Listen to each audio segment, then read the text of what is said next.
al año 2011, una fecha que marcó un antes y un después en la historia del cibercrimen. En un apartamento pequeño, silencioso y aparentemente inofensivo, una unidad táctica especializada en capturar criminales de alto perfil irrumpe con precisión milimétrica. Sin embargo, no encuentran armas, no encuentran resistencia, no encuentran a un maestro del crimen con décadas de experiencia, sino a un adolescente en pijama. Tiene 16 años. Se llama Ramid Al-Sarif. Su apariencia es la de cualquier chico que podría estar preparándose para ir al colegio. Pero detrás de esa fachada se oculta uno de los jóvenes más peligrosos que las agencias internacionales habían rastreado, porque en la red Ramid no es Ramid, es Ten Lo, uno de los 6 fundadores de un grupo de hackers conocido como Lusic, jóvenes que en pocas semanas pusieron en jaque a gobiernos, corporaciones multimillonarias y a las agencias más poderosas del planeta: Sony, Nintendo, Fox, el Buró Federal de Investigaciones y la Agencia Central de Inteligencia. Sí, la CIA. En el 15 de junio del año 2011, el sitio oficial de la CIA cayó. Lo derribaron simplemente por diversión, por las risas, por demostrar que podían hacerlo. Ten Lo era el más joven, el más talentoso y el más impredecible del grupo.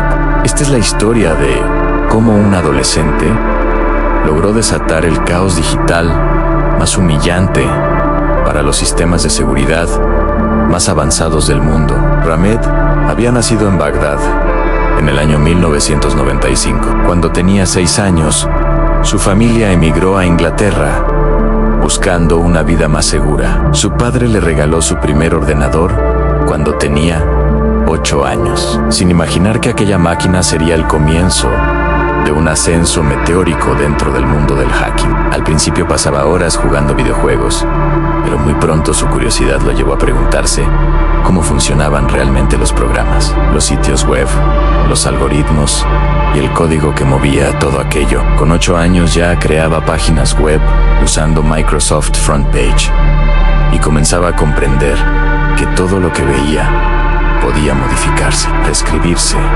romperse. Su primer hackeo llegó por accidente. Buscaba una calculadora online para resolver sus deberes, pero al abrir el código fuente, descubrió que podía alterar los valores, cambiar funciones, modificar el comportamiento del sitio, lo que para cualquier niño habría sido una simple herramienta escolar. Para él, se convirtió en una revelación. Desde ese día, pasaba horas explorando vulnerabilidades. Comenzó con foros locales, luego con páginas escolares y terminó accediendo al servidor de su propio colegio, donde encontró datos internos, nóminas, información privada de profesores y directivos. Era autodidacta, obsesivo, brillante y cada día más hábil. A los 13 años ya era mejor que muchos adultos expertos en seguridad informática. Pronto se sumergió en los foros clandestinos de Internet, espacios secretos donde hackers reales compartían exploits y vulnerabilidades. Ahí descubrió un artículo que cambiaría su destino: la Operación Payback, un movimiento iniciado por un grupo llamado Anonymex para defender a Wikileaks, después de que grandes corporaciones como Mastercard y Visa bloquearan todas las donaciones dirigidas a la plataforma. En diciembre del año 2010, Visa suspendió los pagos hacia Wikileaks y Anonymex respondió derribando todos los servidores de la compañía. El Buró Federal de Investigaciones respondió con redadas, detenciones y órdenes judiciales.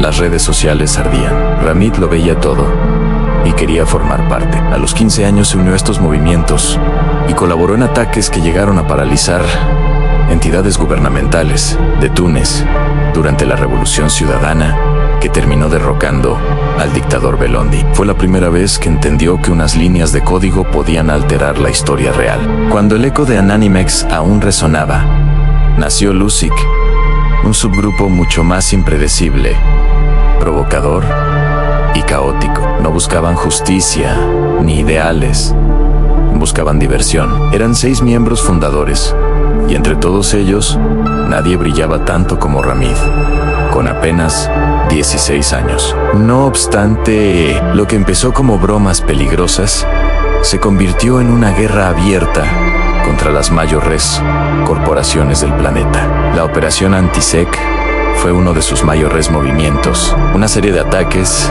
que buscaban exponer información clasificada de gobiernos y organizaciones. Su primer gran objetivo fue una empresa llamada HG Bureau, contratada por el Buró Federal de Investigaciones para rastrear hackers. Su director, Orion Barr, declaró públicamente la guerra a Lusic, asegurando que revelaría la identidad de sus miembros. Aquello fue un error monumental. Lusic respondió infiltrándose en los servidores de la compañía, robando más de 70,000 correos electrónicos internos y exponiendo información que dejó en ridículo al director y al propio Buró Federal.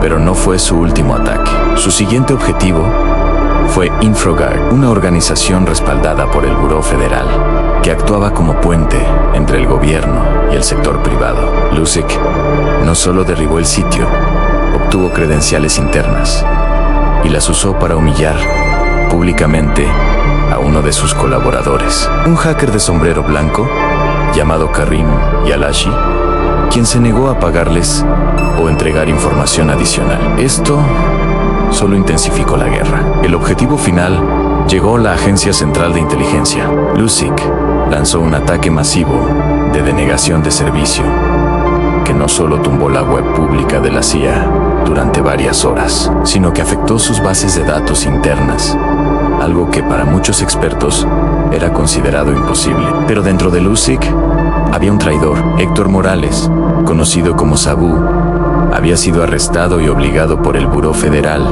a trabajar como informante. Sus filtraciones permitieron rastrear la ubicación y actividades de los demás miembros. Una madrugada, mientras Ramid jugaba videojuegos en su habitación, escuchó golpes fuertes en la puerta. Una unidad táctica entró de inmediato. Fue arrestado y acusado de 84 delitos cibernéticos. Tras largas horas de interrogatorio, no habló. Fue liberado después de 24 horas, pero enfrentó un juicio que finalmente redujo sus cargos, gracias a limitaciones legales. Recibió una sentencia suspendida de 20 meses y 320 horas de trabajo comunitario en una tienda sin fines de lucro. Tuvo restricciones estrictas, como reportar cada vez que comprara o desechara un ordenador, y la prohibición de borrar su historial de navegación.